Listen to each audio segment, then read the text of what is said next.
just rest your awareness, your presence in that place.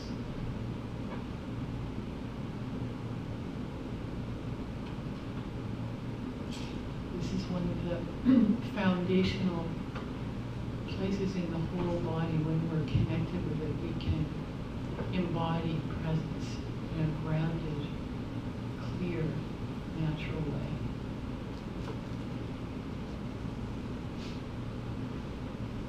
And just let yourself receive any of the sensations or feelings that are in this place in the body.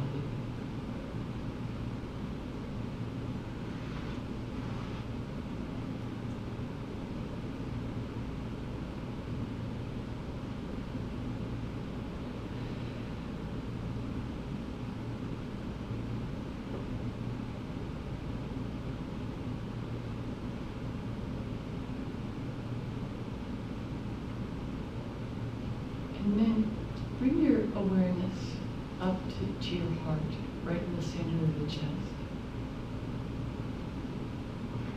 And let yourself feel through the heart the field of consciousness that we're all co-creating in this room right now.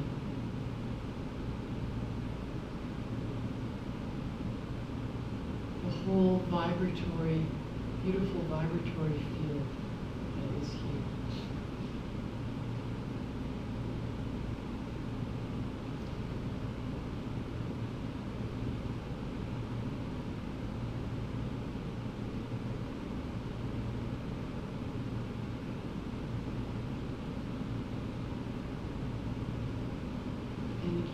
Let yourself receive any sensations or feelings that are in the heart, moving in the heart.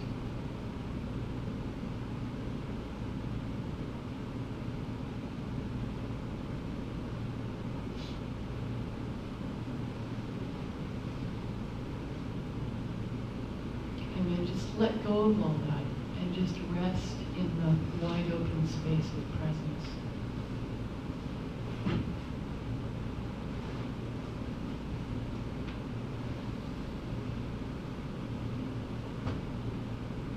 And if you notice that you're making any efforts at all, just notice.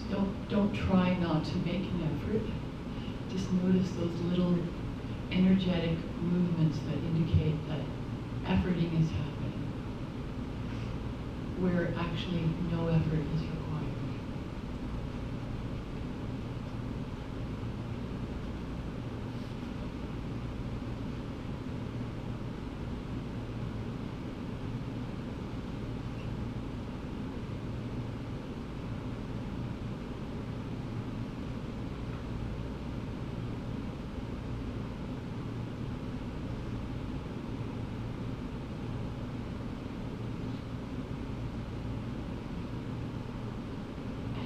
Notice that this presence is not outside the body, nor is it inside the body, nor is it separate from the body.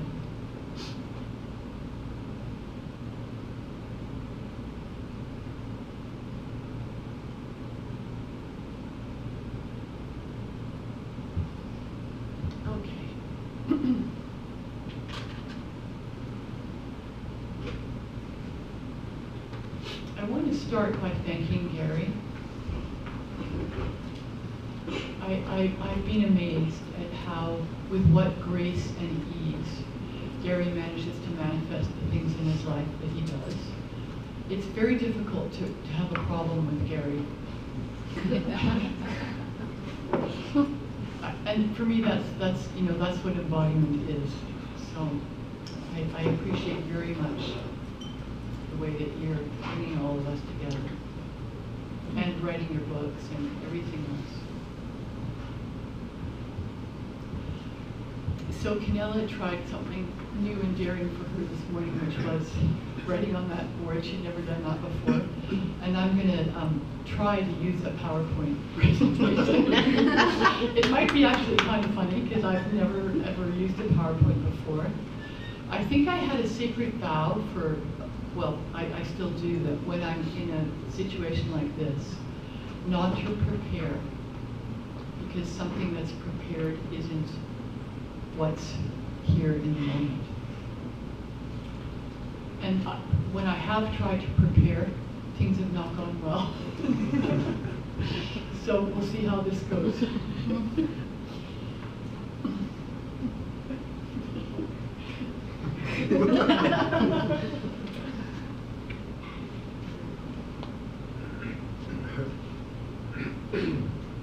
So non-dual communication.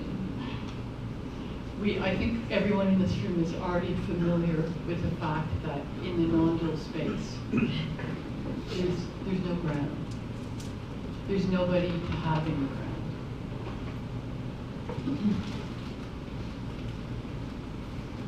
The amazing thing to me is that this is also true when we begin to explore how to communicate, how to relate as human beings, and stay connected, stay as an embodiment of presence.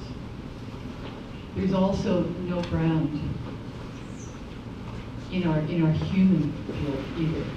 And what I say in the next few minutes hopefully will make that clear. I remember when I started to really look at the whole field of communication and relationship in terms of non-dual awareness. And I as Marcia said, it's, for me, the realm of relationship and communication is where the rubber hits the road.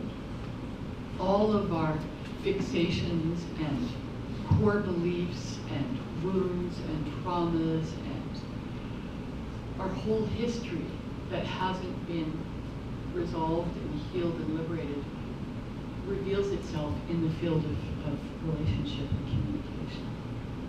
I'm sure many of you have experienced this. It's very humbling. And I was at the Science and Non-Duality Conference about 5-6 years ago, and I went around and interviewed many of the teachers that were there and asked them, how are you doing with your relationships and your communication? And every single one of them said, still learning, still learning. And I remember asking one of them, you mean like a little bit? And he said, no, I'm talking about a lot. So I think that's the way it is for all of us. And that on the level of that evolution, I think it's endless. I don't actually believe that there are any experts in the field of either human or non-dual communication. I don't think such, I think that's a fantasy. So, the reason there's no ground in our human coming together is because the minute, the second that I hold on to any idea of who you are or of who I am, then our intimate, deep, non-dual contact is gone. I'm looking at you through an idea, an image, through the past. And that's quite an amazing thing to really start to feel.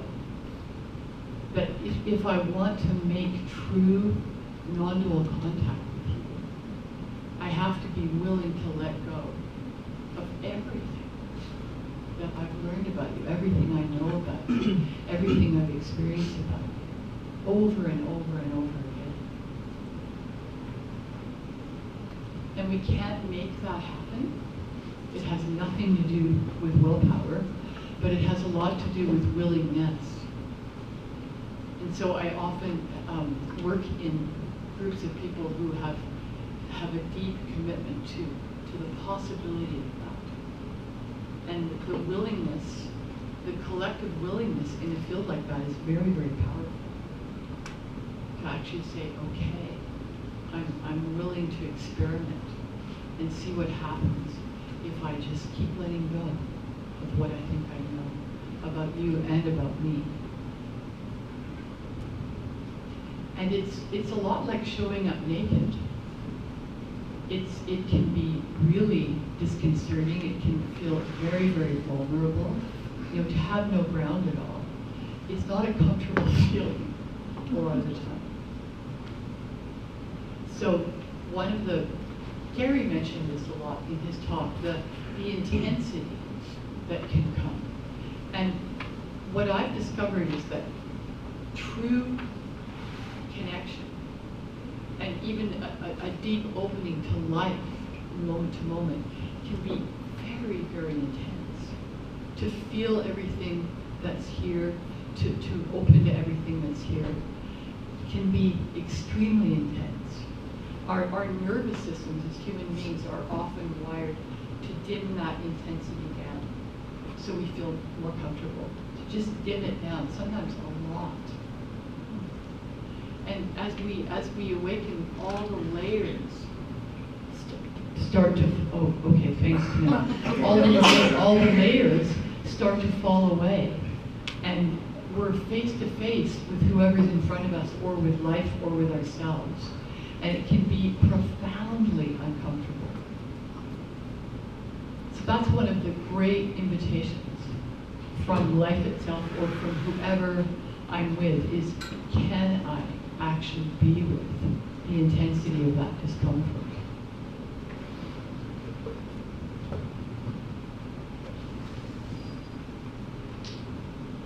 Can I sit through those impulses to move away, to flee, to shut down, to freeze, and just let that, whatever the form of that discomfort is, just resonate in me?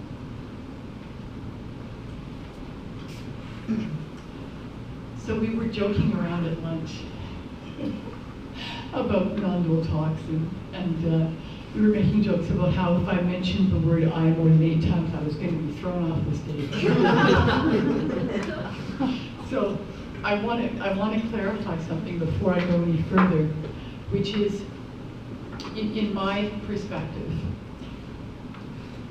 that infinite vast being, that God, whatever we want to call, it's not even an it. So language gets very tricky. But whatever we want to call that has many, many, many faces, many ways of appearing. And one of them is through this apparent I. And to avoid and deny that makes things very, very complicated and awkward. We were also laughing about our early attempts in non-dual practice to do that kind of thing.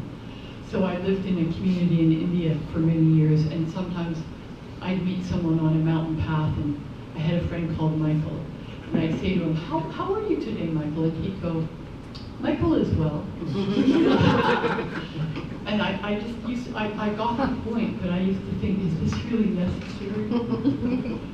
So I think the embodiment happens when we're actually at home with all the different ways that infinite being appears.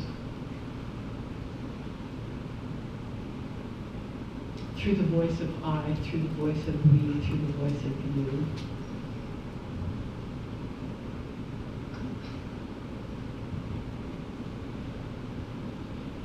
And the no ground is also something that happens a lot through our listening. For me to really hear you, for me to actually really, really hear you, there's a kind of a dying that has to happen, a profound letting go, before I can receive what is being expressed in the moment. And that's, again, just a matter of my willingness to be so present that there's nothing obstructing the space between us. Let's see what's next. Uh-oh.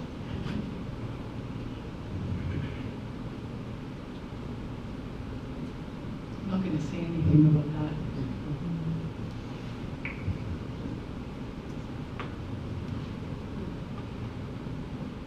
Of non-dual communication, regardless of anything. It doesn't matter how wounded we think we are, what's happened to us, what hasn't happened to us. The invitation is always here. And love doesn't look like what we think it looks like at all.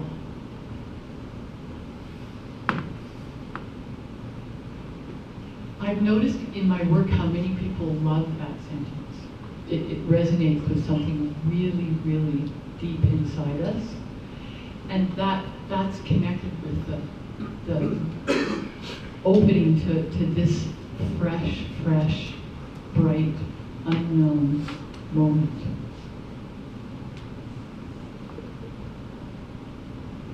That's one way we can experience non-dual communication as just a flow with no one holding on to anything. So if we drop right back into our own being for a moment and just contemplate what the awake relationship is, I can't even say it's a relationship, how I meet my own experience when I'm awake. It's a place of total transparency, where whatever is arising in me it's not obstructed, it's not resisted. I'm just meeting it completely. And we all know that's not always so easy. So in any moment, if I can't allow that here, that's going to show up in all my different relationships. If I can't say yes to what's here, it's going to be very hard for me to say yes to what seems to be appearing in someone over there.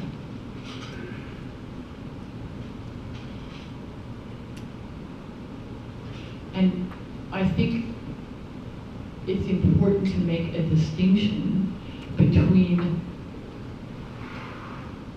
awakening, which is something that is effortless, utterly effortless, and takes no time whatsoever. When Canella was talking this morning, I had a flash of an awakening I had when I had been sitting, and I just opened my eyes and I looked at my foot, and my foot was just empty. It was just made of nothing. And I could never have, I had no expectation whatsoever of that. I could never have dreamt that up. It just, and it wasn't even to me. It didn't happen to me. So that's the nature of awakening. But the nature of embodiment, of full embodiment of our transparent, non-dual presence, requires a development on a human level that is not like that. It's a very, very different process. And sometimes a really rigorous process. It's like fully growing up. So I can, and I'm speaking to this because it is a conference that includes the word psychology. So this is in the realm. I thought I'd bring that in. So in the realm of psychology, we develop and grow, and I can have a very profound level of spiritual clarity, and on a psychological level, I can be quite fragmented. So then my capacity to live what I had realized is going to be quite minimal. So that's what I'm talking about. It's two different things.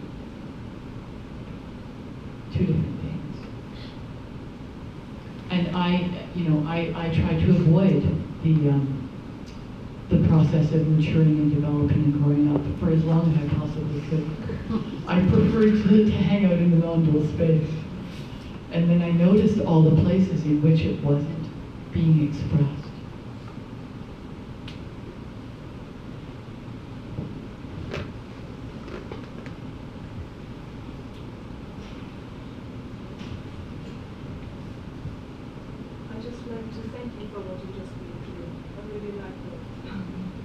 Thank you.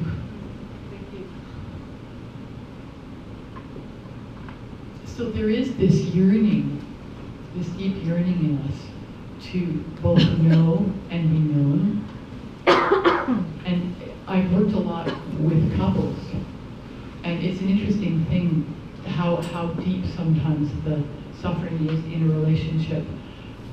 This feeling that, I'm not being seen and I'm not being heard can be very strong.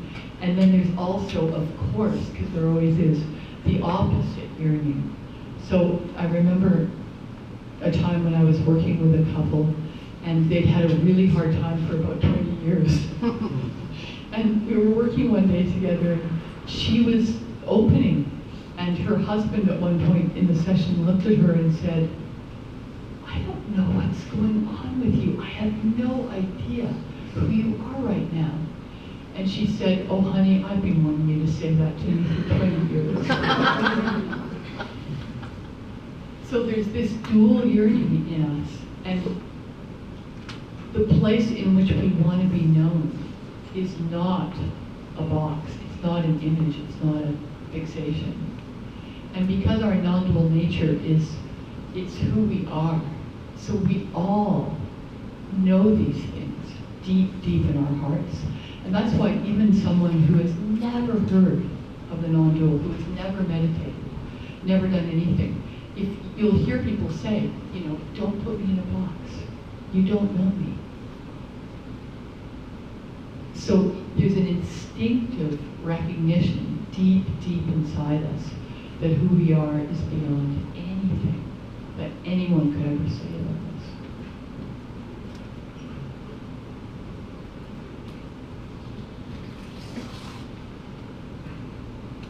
And there are so many ways that true intimate connection appears. It doesn't have any form. It doesn't play by any rules.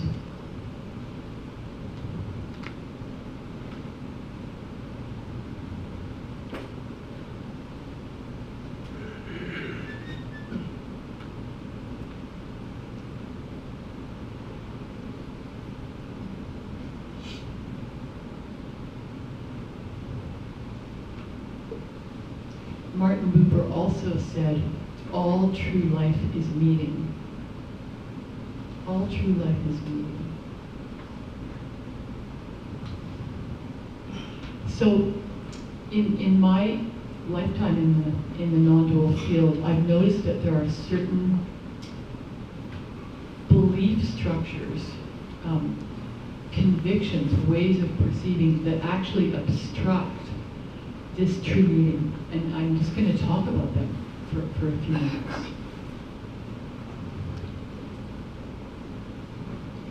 My sense about what really wants to be expressed through us is that there's an impulse in each one of us to express who we are fully and freely. To give freely whatever we came here on earth to give. Not for a reason. It's not even like that. It's not even to save someone or to help someone. It's purer than that. It's just this flow of pure giving that wants to come through us. And that flow can look so different from what our ideas about it are. So some of the spiritual ideas that I've seen impede the freedom of that flow are, first of all, the idea that there's something wrong with desire. That desire is a big problem and the cause of much of our suffering. That's something that's been passed down to us for thousands of years. And like all of the things that create distortions, there's a tremendous amount of truth in it. So there is an expression of desire that's extremely, can be damaging, limiting, confining. For sure, absolutely, and we've all experienced that. But there's every everything that expresses itself in the manifest world has a distorted aspect and an awake divine aspect. And so does desire. So the longing for the divine, the longing for true connection, when we're deeply engaged in inquiry, when inquiry comes alive in us, that desire to know, to discover, to find out. Even the longing for union. Those are all beautiful, pure expressions of life. We wouldn't even be here in this room if it wasn't for desire. None of us. Desire is like embedded in the very nature of life itself. So to be fully human, we need to be able to embrace desire. And that's not always easy because we're afraid of it in many ways.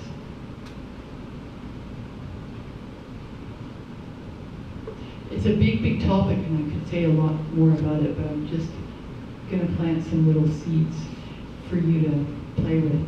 I'm remembering last year, one of my favorite talks was Trent's on the School of Suspicion.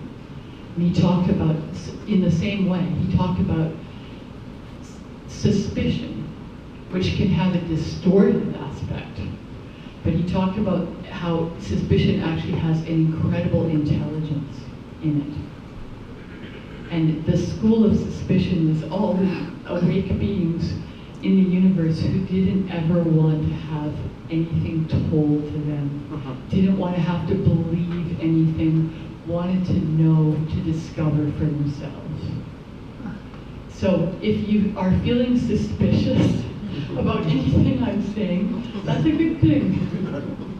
Take that suspicion home and continue to engage with it.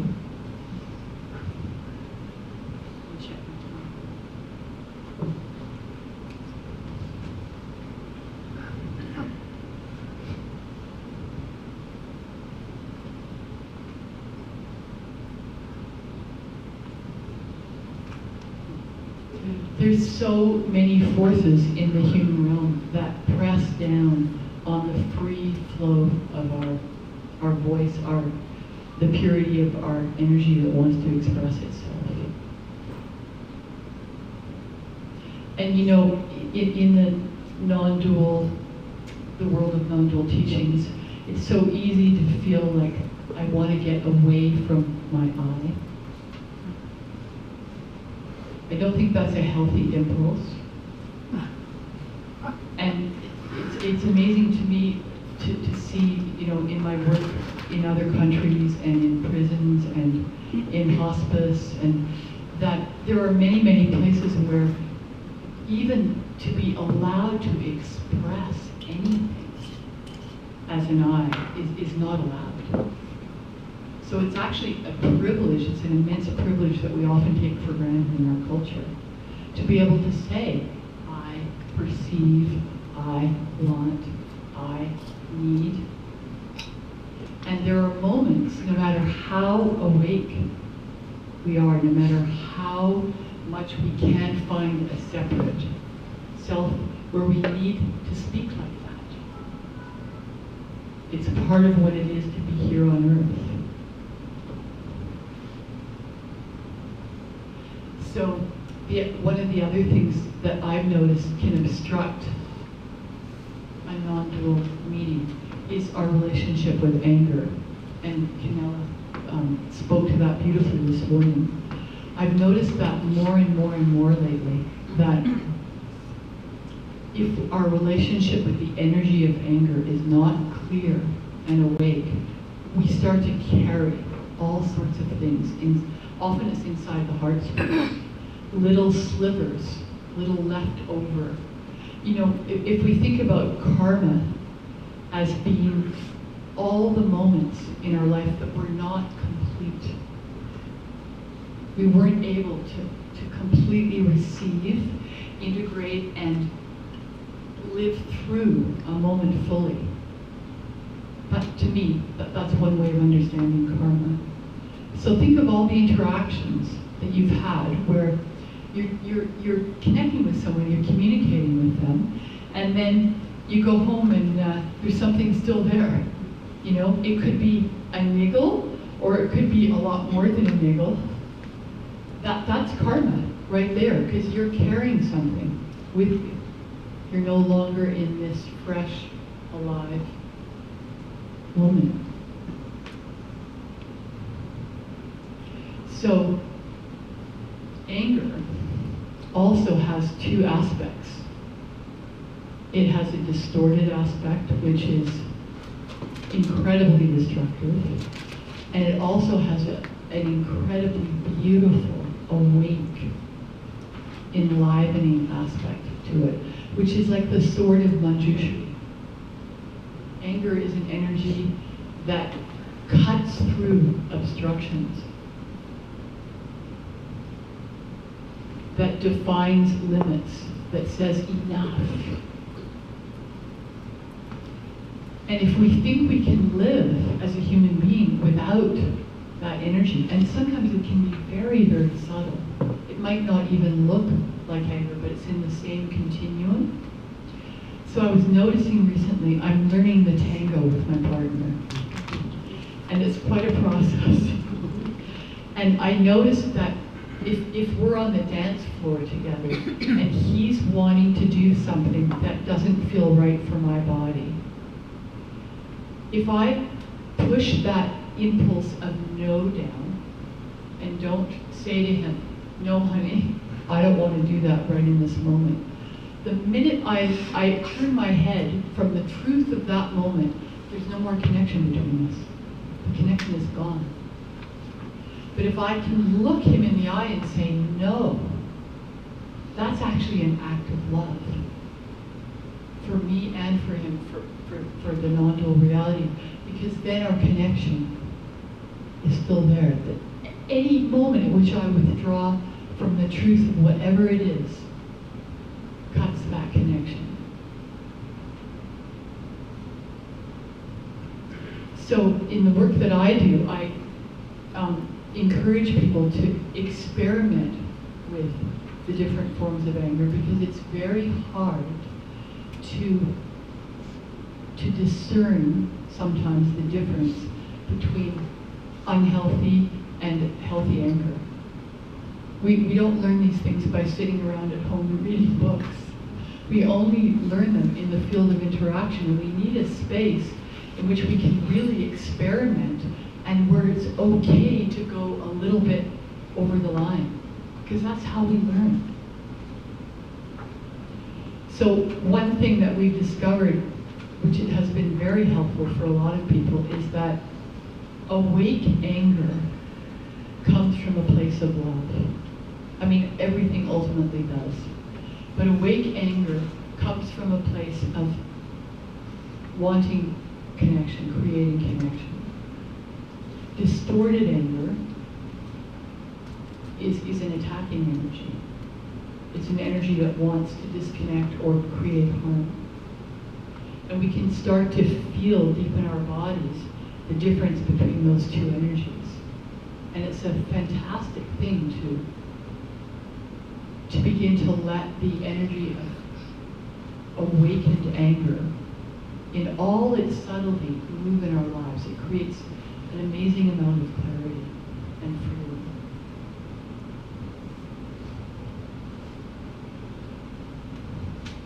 And it's not so serious.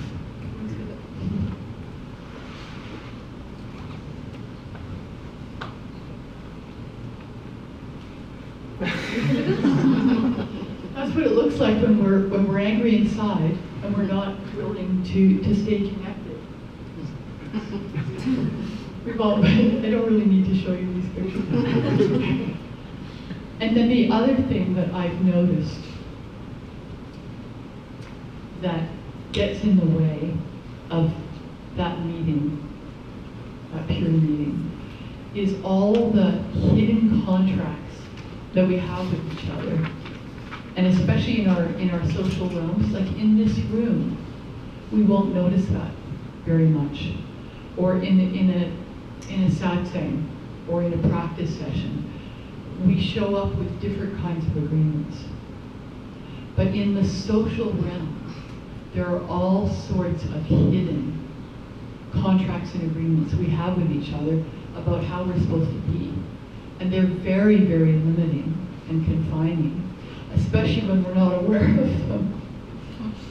So to shine the light of our awareness on those agreements and to actually ask ourselves, to do the inquiry, do I want this? Do I want to function within the structures of this agreement or this contract? And that can be a very challenging thing to do in a social circle. And it's only our deep love of truth and freedom that will allow us to do that, because we could lose friends easily that way. And that's part of the embodiment of who we are, is a transformation of our whole social realm. And that's one of my passions, is looking at how we can create a new culture together. That's the way the embodiment will truly manifest, if we're willing to actually look at the structures of our old culture, let them go, and come together in some radically new ways. Outside of satsang. Satsang's great, but it's not enough. Okay. I think what I'd like to do now, before it all starts to feel very, very theoretical, which it can do, is to invite you to do something with each other. So I'm going to ask you to just turn towards the person you're sitting close to and face them. Turn your chairs around.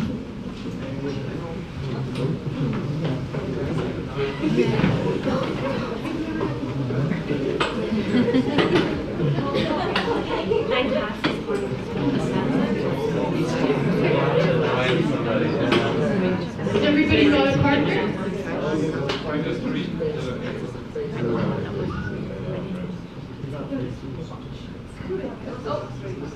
Maybe better, I think, to have two for this particular exercise. Yeah. Yeah.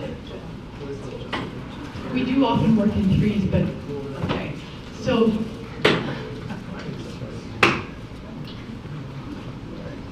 one of you in the dyad, please put up your hand, one of you. Okay. So you're going to be the person that asks the question, and for the first minute, and you're also going to be the person who listens.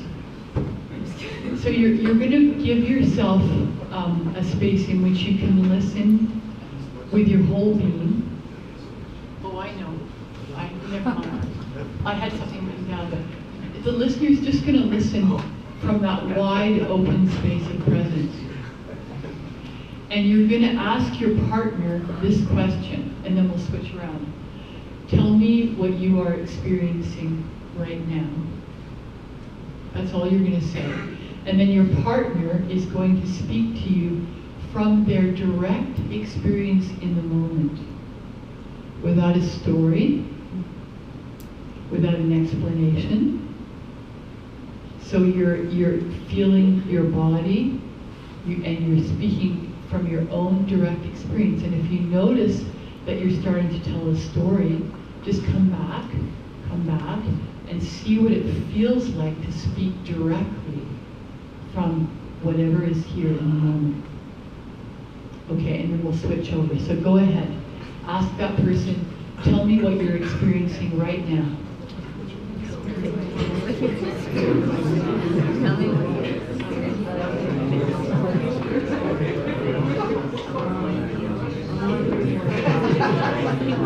Well, you don't have to.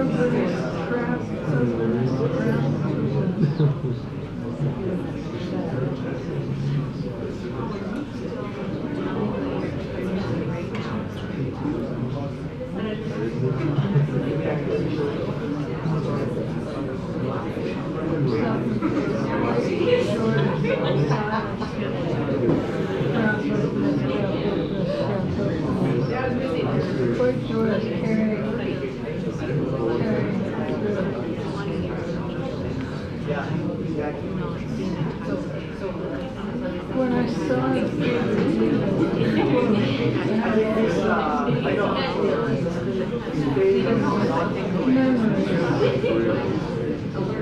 it was a while back in the presentation.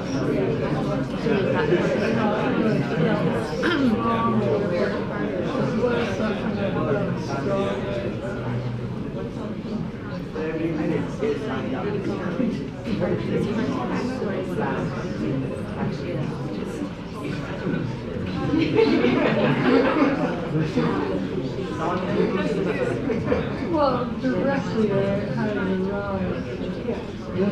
Okay. Thank you. Just sit there and just relax for a minute. Feel your belly, feel your breath. Just let go of everything that just happened. And before we switch over, I just want to say to the person who's going to be the listener, imagine you're just a pure mirror sitting there. You're neither agreeing nor disagreeing with whatever your partner is saying. You're just listening and receiving.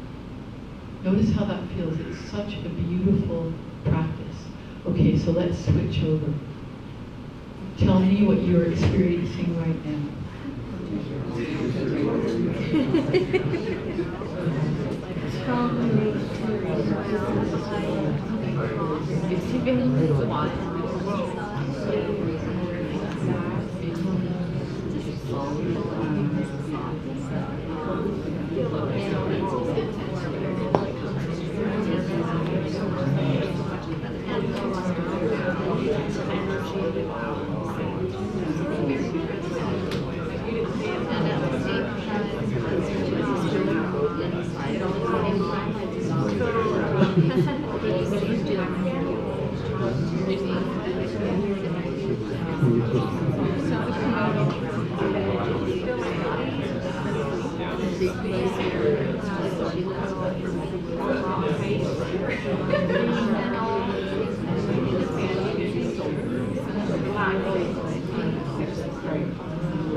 Okay.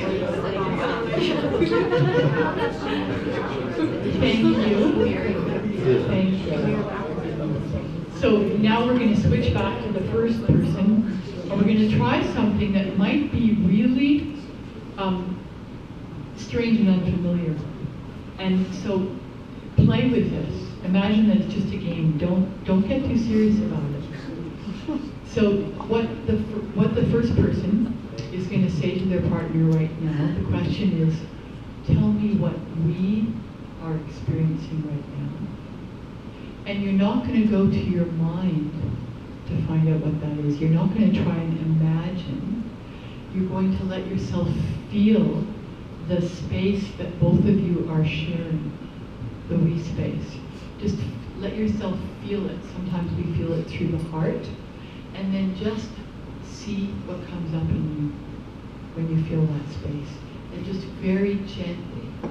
And you can kind of take a guess, but don't try and figure it out with your mind. So, first person, go ahead and ask that question. Tell me what we are experiencing right now.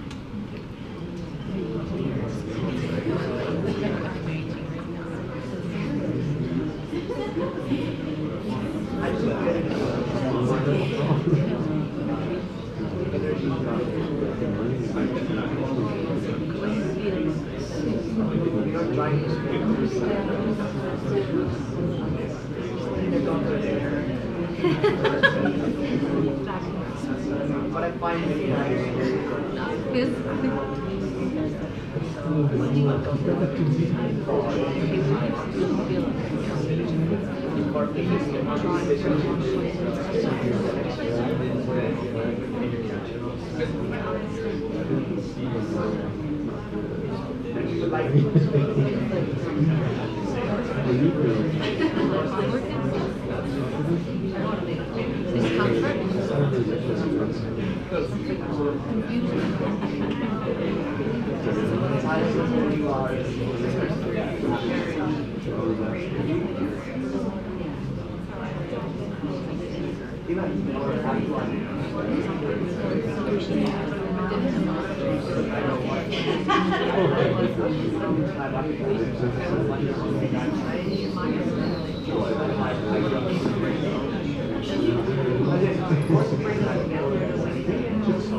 Take a breath, relax.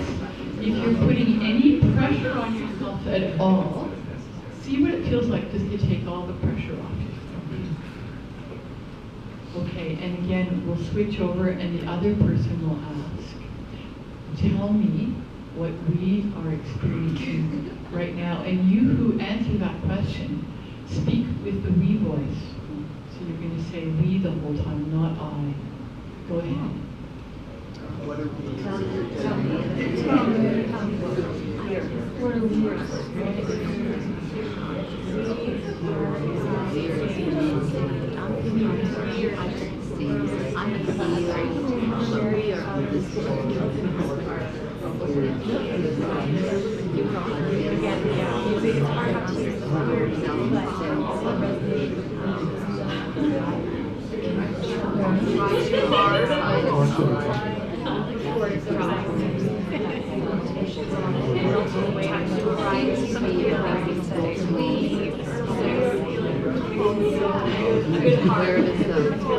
Other around that,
Okay, folks.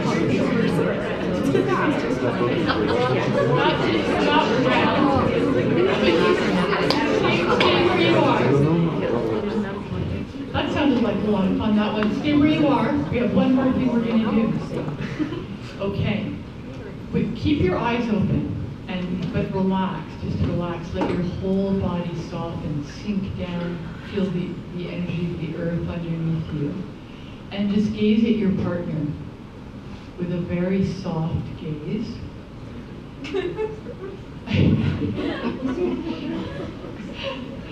and just open up to the experience of the person who's sitting across from you as presence.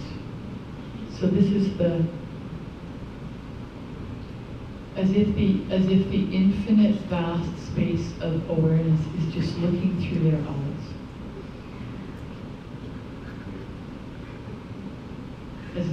the little personality, you're not paying any attention to that right now. You're just opening to who they are as presence. And then whoever's turn it is to speak, just speak for a minute from that place. Not about it, but from your experience of your partner as that presence. Go ahead.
Okay, switch over. Take a moment to just come back to silence. Take a breath. Feel your belly.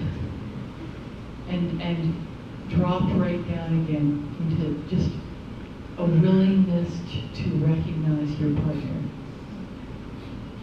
in their true nature, just shining there. Giggling is fine.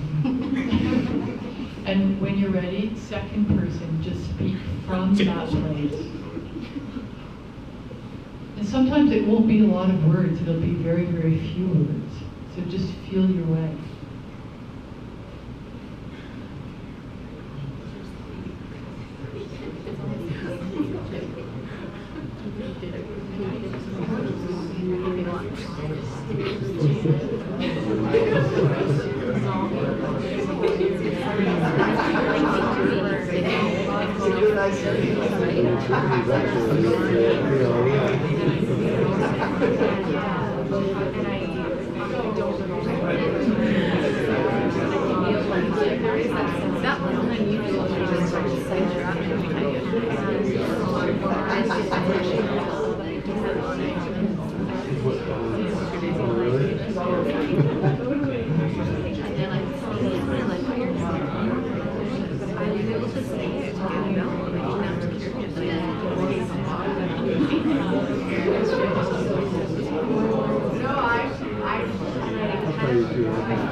Okay. Thank your partner.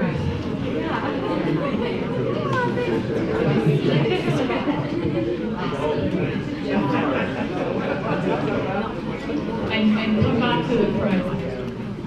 And I want to thank all of you.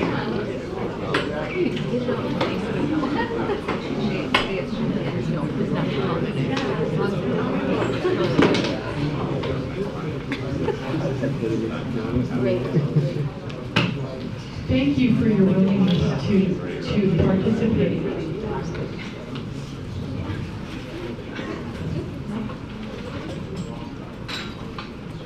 That's a very exciting thing for me at this point in my life to realize that there are solitary practices we can do, but there are also intersubjective practices that can really accelerate our capacity to embody who we are. Excuse me, do you Yes. know that what we just did as a Sufi practice? No, Yeah, it is. interesting. Sorry, it's a what? What A did you Sufi practice. Sufi? What's Well, that? it's the idea that when Uh-huh. if you can find someone that you can be that, I'll just use the word close with, that by looking into their eyes for a long time, years, that you discover who you really are. Mhm. Who you truly discover. So it's a choice of mine, it's one of the things. Yeah.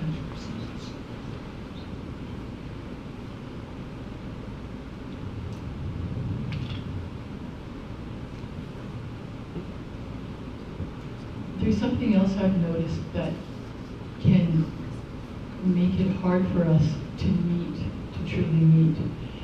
And I know that people at the conference are going to address this in a really profound way, and I'm really excited to hear about it.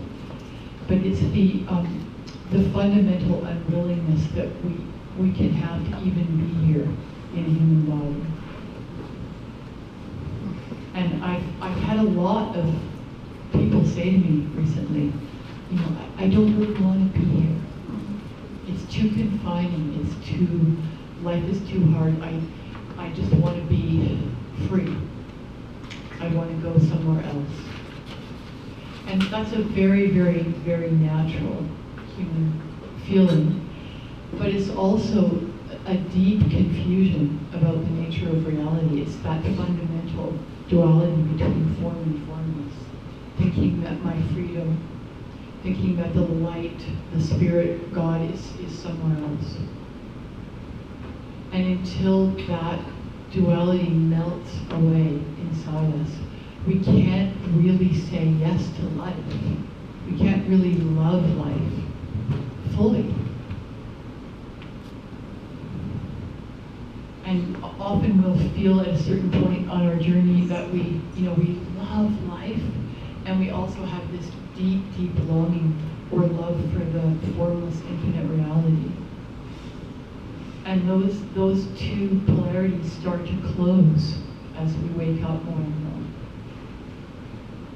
But it's a very easy thing to get caught in on a spiritual path, or even in the non-dual practice. To lose our love, our yes to life. And I've noticed in my hospice work how often when people are dying, it's not until then that they realize how much they really love life. The tiniest things mean so much to them at that time.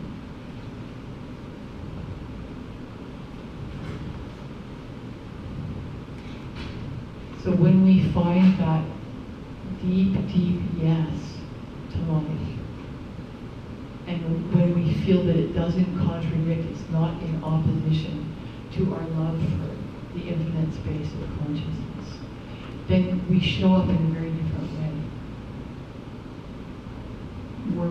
We're willing to meet all the wild, juicy, chaotic, crazy aspects of this human life. The unmanageable nature of life becomes much more bearable. That's a huge relief. Because life is unmanageable, especially these days. Our oceans seem to be dying, and there's a lot of very edgy things happen in our world right now.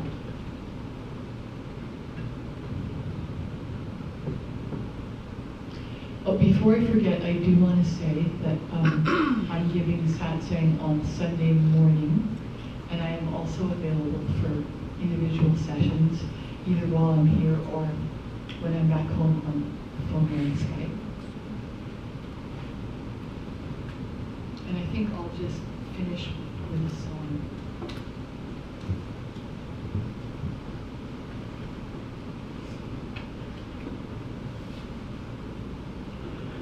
And